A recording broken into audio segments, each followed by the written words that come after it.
Play of ಪಂದ್ಯ ಅವಳು final ಪಂದ್ಯ ಸರ್ ಈಗ ಅಹಮದಾಬಾದ್ಗೆ ಆಗಿದೆ. ಇದಕ್ಕೆ ಕಾರಣ ಏನಂತ ಹೇಳಿದ್ರೆ KC ಹೆಚ್ಚು ಟಿಕೆಟ್ ಕೇಳಿತ್ತು, 10,000 ಟಿಕೆಟ್ ಕೇಳಿತ್ತು ಅಂತ ಹೇಳಿದ್ರು. ಅವ್ರು ನೇರವಾಗಿ ಹೇಳ್ತಾರೆ it is between BCCI and KCA. ಅವರು ಏನು ಒಪ್ಪಂದಗಳು ಮಾಡ್ಕೊಂಡಿದ್ದಾರೆ ಅದು ನಮ್ಗಳಿಗೇನು ಗೊತ್ತಿಲ್ಲ. ಜೊತೆಗೆ RCB ಗೆದ್ದಂಥ ಟೀಮು ಅವರು ಮತ್ತು BCCIನವರು IPL ಆರ್ಗನೈಸರ್ಸು ಏನು ಒಪ್ಪಂದ ಮಾಡ್ಕೊಂಡಿದ್ದಾರೆ ಅಂತ ನಮಗೆ ಗೊತ್ತಿಲ್ಲ. ನಾನು ಇಷ್ಟೇ ಹೇಳ್ಬೋದು, ಟಿಕೆಟ್ಗಳಿನ ಕಾರಣಕ್ಕಾಗಿ ಅವರು ಶಿಫ್ಟ್ ಮಾಡಿದ್ದಾರೆ ಅಂತ ನನಗೆ ಅನಿಸ್ತಾ ಇಲ್ಲ.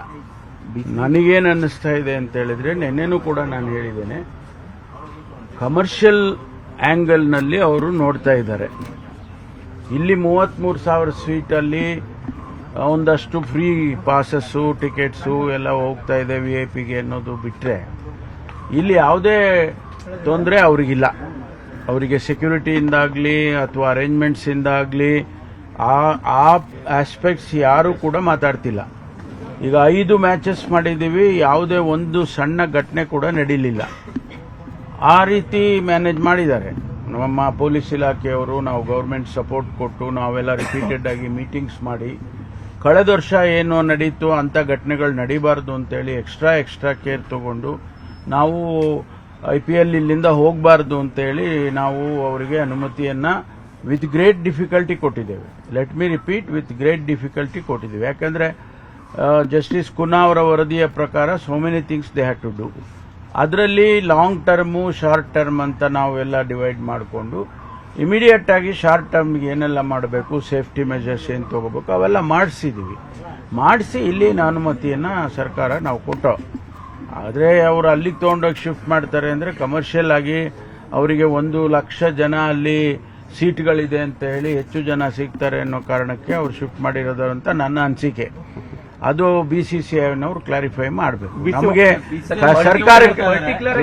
ನಮಗೆ ಸರ್ಕಾರಕ್ಕೆ ಯಾವುದೇ ಸಂಬಂಧ ಇಲ್ಲ ಸರ್. ಪರ್ಟಿಕ್ಯುಲರ್ ಆಗಿ ಅವರು 30% ಟಿಕೆಟ್ ಗಳನ್ನ ಫ್ರೀ ಆಗಿ ಕೊಡಬೇಕು ಅನ್ನೋ ಮೆನ್ಷನ್ ಮಾಡಿದ್ದಾರೆ ಸರ್. ಅಂದ್ರೆ ಈಗ ಹೇಳಿದ್ನಲ್ಲ, ಅವ್ರವ್ರಿಗೆ ಬಿಟ್ಟಿದ್ದು. ನಾವು ಗೌರ್ಮೆಂಟ್ ಕರ್ನಾಟಕ ಸರ್ಕಾರ ಇದರಲ್ಲಿ ಯಾವುದೇ ಇನ್ವಾಲ್ವ್ಮೆಂಟ್ ಇಲ್ಲ. ಅಲ್ಲ, ಸರ್ಕಾರ ಒಂದಿಷ್ಟು ಸೀಟುಗಳನ್ನ ರಾಜಕಾರಣಿಗಳು ಕೊಡಬೇಕು ಅಂತ ಹೇಳಿದ್ದಾರೆ, ಅದರಿಂದ ಅವರಿಗೆ ಪ್ರೆಷರ್ ಆಯಿತು ಅಂತ. ಆಯ್ತಪ್ಪ, MLAಗಳು ಎಷ್ಟು ಜನ ಇದ್ದಾರೆ? 224 2 ಪಾಸ್ ಕೊಡ್ತಾರೆ. ಎಷ್ಟಾಯ್ತು? 300 ಇಟ್ಕೊಳ್ರಿ. ಆಯ್ತು, 300 600 ಸೀಟು. 600 ಸೀಟು MLAಗಳೇ ಕೊಟ್ಬಿಟ್ರೆ ಲಾಸ್ ಆಗೋಯ್ತಾ? ಅದಕ್ಕೆ ಶಿಫ್ಟ್ ಮಾಡ್ತಾರೆ. ಹೇಳಿ ಹಂಗಂತ ಅವರು. No, let them come out saying that because of MLAs ನಾವು ಶಿಫ್ಟ್ ಮಾಡುದು ಅಂತ ಹೇಳಿ ಅವರು. Tickets is a issue. Let them say so. ಯಾರ್ಯಾರಿಗೆ ಅವ್ರು ಟಿಕೆಟ್ ಕೊಟ್ಟಿದ್ದಾರೆ, ಯಾರ್ಯಾರಿಗೆ ಪಾಸ್ಗಳು ಕೊಟ್ಟಿದ್ದಾರೆ, RCB ಅವ್ರು ಯಾರಿಗೆ ಕೊಟ್ಟರು, ಆಮೇಲೆ ಅವರ ಅಪೋಸಿಟ್ ಟೀಮು ಅವರಿಗೆ ಈಗ ಚೆನ್ನೈಗೆ ಆಡಿದ್ರು, ಚೆನ್ನೈನವರು ಯಾರಿಗೆ ತಗೊಂಡ್ರು, ಎಷ್ಟು ಸಾವಿರ ಟಿಕೆಟ್ ತಗೊಂಡ್ರು, ಅದೆಲ್ಲ ಅವರೆಲ್ಲ ಹೇಳಿ ಅಲ್ಲ. ಅಲ್ಲ, if ticket is an issue let them say so. BCCI ಆಗಲಿ KCA ಆಗಲಿ, ಅದರಲ್ಲಿ ನಾವು ಗೌರ್ಮೆಂಟ್ ಯಾವುದೂ ಇನ್ವಾಲ್ವ್ಮೆಂಟ್ ಇಲ್ಲ. ಅವರು ಏನಾರ ಹೇಳ್ಕೊಳ್ಳಿ ಬಿಡ್ರಿ. BJP ಅವರು JDSನವರು ಕ್ರೀಡೆಗೆ ಏನ್ ಪ್ರೋತ್ಸಾಹ ಕೊಡ್ತಿದ್ದಾರೆ ಅವೆಲ್ಲ ನಾವು ನೋಡಿದ್ದೇವೆ.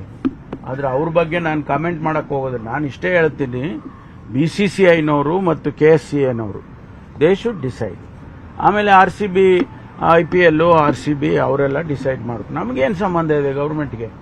ಸರ್ಕಾರಕ್ಕೆ ಏನು ಸಂಬಂಧ ಇದೆ? ತಮಿಳುನಾಡು ವಿಚಾರದಲ್ಲಿ ರಾಜ್ಯಪಾಲರು ಬೆಂಬಲ ಪತ್ರ ಕೊಡಲೇಬೇಕು ಅಂತ ಒಂದು ಇದನ್ನ ಮಾಡ್ತಾರೆ. ಫ್ಲೋರ್ ಹೌಸ್ಗೆ ಅವಕಾಶ. ಈಗ ಕಾನೂನಿನ ಚೌಕಟ್ಟು it's all very well established. ಸಂವಿಧಾನದಲ್ಲಿ ಎಸ್ಟಾಬ್ಲಿಷ್ಡ್ ಪ್ರಾಕ್ಟೀಸಸ್ ಇದೆ, ಪ್ರೊಸೀಜರ್ಸ್ ಇದೆ. ಅದನ್ನ ಗವರ್ನರ್ ಅವರು ಮಾಡಬೇಕು, ಮಾಡ್ತಾರೆ. ಒಂದು ವೇಳೆ ಮಾಡಲಿಲ್ಲ ಅಂತ ಹೇಳಿದ್ರೆ ಅದು ಅವರದ್ದು ತಪ್ಪಾಗುತ್ತೆ. ಕಾನ್ಸ್ಟಿಟ್ಯೂಷನಲಿ ಈಸ್ ಅವರು ಯಾವ ಪಕ್ಷಕ್ಕೆ ಸೇರಿದವರಲ್ಲ ಅಥವಾ ಯಾವ ಇನ್ಫ್ಲೂಯೆನ್ಸಿಗೂ ಸೇರಿದವರಲ್ಲ. ಅವರು ಯಾರು? ಗವರ್ನರ್. ಅವರು ಪುಸ್ತಕದಲ್ಲಿ ಕಾನೂನಲ್ಲಿ ಏನು ಬರೆದಿದೆ, ಪ್ರೊಸೀಜರ್ ಏನು ಬರೆದಿದೆ ಸಂವಿಧಾನದ ಅಡಿಯಲ್ಲಿ, ಅದನ್ನ ಮಾಡಬೇಕಷ್ಟೇ ಅವ್ರ ಕೆಲಸ. ಅದು ಮಾಡಲಿಲ್ಲ ಅಂದರೆ ಅವರು ಕೋರ್ಟಿಗೆ ಹೋಗ್ತಾರೆ. ರಾಜ್ಯಪಾಲರು ದುರುಪಯೋಗ ಪಡಿಸ್ಕೊತಾ ಇದ್ದಾರೆ ಕೇಂದ್ರ ಸರ್ಕಾರ. ಅದಕ್ಕೆ ಈಗ ಅವರು ಕೋರ್ಟಿಗೂ ಕೂಡ ಹೋಗೋದಕ್ಕೆ ತಯಾರಿ ಮಾಡ್ಕೊಂಡಿದ್ದಾರೆ ಅಂತ ಕೇಳಿದೆ. ಬಹುಶಃ ಅವರು ಕೋರ್ಟಿಗೆ ಹೋಗ್ಬೋದು. ನಿರ್ಭೀತ, ನಿಷ್ಪಕ್ಷಪಾತ, ವಿಶ್ವಾಸಾರ್ಹ ಸುದ್ದಿಗಳಿಗೆ ಮತ್ತೊಂದು ಹೆಸರಾಗಿರುವ ನ್ಯೂಸ್ 18 ಕನ್ನಡ ಈಗ ಆಪ್ನಲ್ಲೂ ಲಭ್ಯವಿದೆ. ದಯವಿಟ್ಟು ಇಲ್ಲಿರುವ QR ಕೋಡ್ ಸ್ಕ್ಯಾನ್ ಮಾಡಿಕೊಂಡು ಆಪ್ ಡೌನ್ಲೋಡ್ ಮಾಡೋದಕ್ಕೆ ಮರಿಬೇಡಿ. ನಿಮ್ಮ ಬೆಂಬಲ ಹೀಗೆ ಸದಾ ನಮ್ಮೊಂದಿಗಿರಲಿ. ಧನ್ಯವಾದ.